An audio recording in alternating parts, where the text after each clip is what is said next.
extraterrestres, né? Essa palavra que tem assustado tanto devido ao uso que Hollywood fez dessa palavra extraterrestre. Então, se a gente fala nos meios espirituais, nos meios espiritualistas, nos centros espíritas, nos centros de Umbanda, às vezes a gente pode se deparar com uma ortodoxia que não nos permite essa palavra extraterrestre, porque Hollywood colocou isso de um modo tão sensacionalista. Inclusive, nós acreditamos que por interesses escusos aí, né, de forças que tem no planeta, que querem mesmo impedir a evolução do planeta, como o Renato falou, para o mundo de regeneração, que então cria travas para que a gente fale abertamente desses assuntos num meio que seria assim o mais fecundo, da onde surgiria realmente assim os maiores contatos, as maiores informações, que são os meios de espiritualistas, de espíritas, de religiosos, né? Então me interesso por essa parte desde criança, mas na adolescência eu percebi que aquelas minhas leituras que eu fazia do espiritismo, do espiritualismo, tinha muito a ver com a ufologia. Então eu me toquei. Tive um avistamento quando eu tinha 17 anos e depois outro só 20 anos depois, que foi agora recentemente. Mas nesse período todo de 20 anos, na verdade eu sentia a presença deles todo o tempo. E há uns anos, poucos anos atrás, meditando, refletindo, eu recebi sinais, intuições de que começaria um trabalho para mim com uma parceria. E que eu não sabia quem seria essa parceria, nem imaginava quem seria essa parceria, sabia que era na área de ufologia, de extraterrestre. Aí eu pensava, nossa, o que será que vai acontecer? Ele vai descer um extraterrestre aí, ou vai um extraterrestre encarnar para trabalhar em alguma coisa comigo, porque me parecia um trabalho muito distante da minha realidade, apesar do meu interesse no estudo. E foi então que recentemente conheci o ufólogo, o Renato Momo, que é esse trabalho que nós estamos começando a fazer agora. Eu tenho um blog, eu escrevo sobre diversos assuntos, sagrado feminino, apometria, inclusive a apometria é um dos trabalhos que o Renato está fazendo junto comigo. A gente está se envolvendo nessa área, fazemos parte de um centro de apometria e umbanda em que trabalhamos, né, como humildes trabalhadores mesmo lá, com a espiritualidade, com os atendidos. E no meu blog também falo sobre algumas coisas de ufologia. E eu comprei um sebo há quase 4 anos, esse livro, Mergulho no Hiperespaço, do Moacir Uchoa. Eu olhei, nossa, um general, né, escrevendo aí, vi a contracapa, li algumas coisas.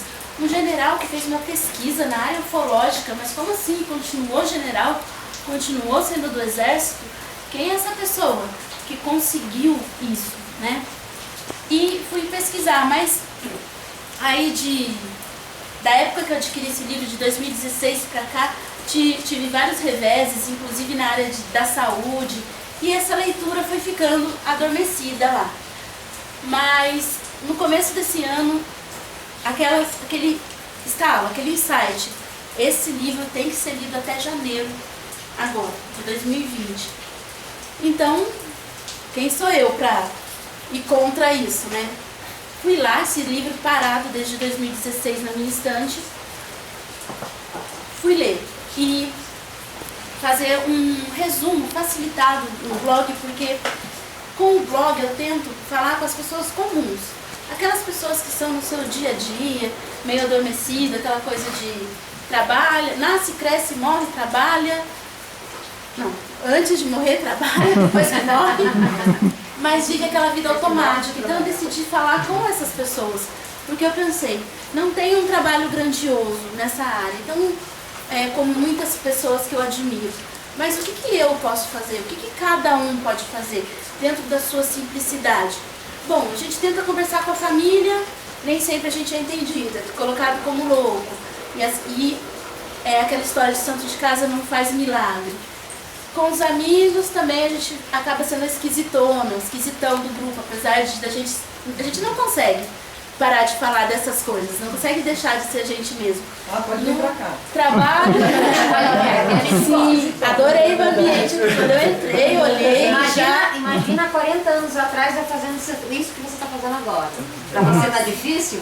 Imagina 40 anos atrás. Então, parabéns a quem começou aí nessa época. Então, nesse blog eu comecei a colocar alguns resumos desse livro Mergulho no Hiperespaço, porque eu achei que foi um conhecimento tão grandioso e tão importante, científico, mas que agora, nessa época que a gente está, na transição planetária, após a data limite de julho de 2019, tem que ser passado para as pessoas comuns, tem que ser passado para aquelas pessoas que estão pegando ônibus, que estão mexendo na internet para ver coisas variadas, mas que elas têm um contraísmo, a teosofia. Ele é um estudioso foi um estudioso da Madame Blavatsky, e com 16 anos ingressou na escola militar com o sonho de ser militar. E sempre com um estudo espiritualista paralelo. E ele realizou trabalhos de cura, tem o dom da cura. Então imagino que foi para esse ser humano viver com o sonho de ser um militar, no meio militar, desde os 16 anos, mas ao mesmo tempo sendo um médium muito aflorado e com toda essa espiritualidade ao redor dele. A primeira psicografia dele, inclusive, foi quando ele brigou na faculdade, lá na escola militar, com o professor dele. E aí ele foi para casa dele e decidiu não ir mais à aula. Só que, de repente, ele começou a escrever, e para ele olhar no livro de um monge da área de exatas, não me lembro se era física ou matemática, que lá estaria todas as respostas que ele precisava das aulas desse professor para parar de ter atrito, e foi isso que ele fez. Ele voltou e, com a orientação desse monge, por uma psicografia, retornou e reatou a amizade com esse professor e seguiu na sua carreira militar. E também nos estudos, principalmente sobre materialização, né, que seria então, a ectoplasmia, o uso do ectoplasma para materializar pessoas, objetos do mundo, da outra dimensão, chamado mundo espiritual para cá. Ele seguiu nesse estudo e pela vertente da parapsicologia, acredito que até para ser melhor aceito no meio em que ele vivia, né, no meio militar. Ele foi, mais tarde, professor universitário da Academia das Agulhas Negras, em Brasília. Então ele se agarrou à parapsicologia para explicar tudo isso que ele trabalhava paralelamente à sua vida. E no ano de 1968, olha como é antigo esse estudo e que está assim adormecido ao grande público, apesar dele ser estudiosos que o defendem e o divulgam, as pessoas comuns, né, como eu falo, no dia a dia, não sabem que já foi feito um estudo desse porte há muitos anos na área de ufologia. Em 1968, o filho dele, Paulo Shoa, começou na fazenda de Alexânia um estudo de parapsicologia com as luzes que lá apareciam, muito semelhantes às que vocês avistaram aqui e avistam, né, que nos mostraram nas imagens. Então o dono da fazenda abriu para esse estudo.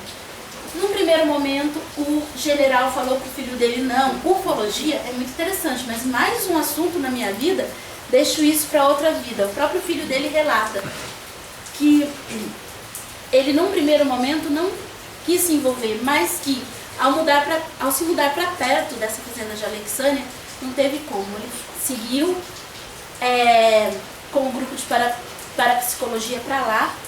E interessante que o filho dele conheceu essa fazenda porque a Rede Globo chamou para fazer um programa lá e orientar as pessoas que estavam trabalhando. Só que quando a Globo foi para lá, não apareceu nada. Mas ficou esse conhecimento para o Paulo Shoa, então ele voltou para lá. Foi assim que ele conheceu a fazenda e chamou o pai dele. No primeiro dia que o general Moacir Shoa estava nessa fazenda, ele já recebeu uma visita do seu mentor espiritual, que apareceu com outro nome, para não assustá-lo de cara, mas que é o mestre Elmoria, ou Elmoria, que os estudiosos da Fraternidade Branca acompanham, né? E que também era orientador da Madame Blavatsky. E que falou, você tem uma missão nessa fazenda, que é escrever livros, documentar, estudar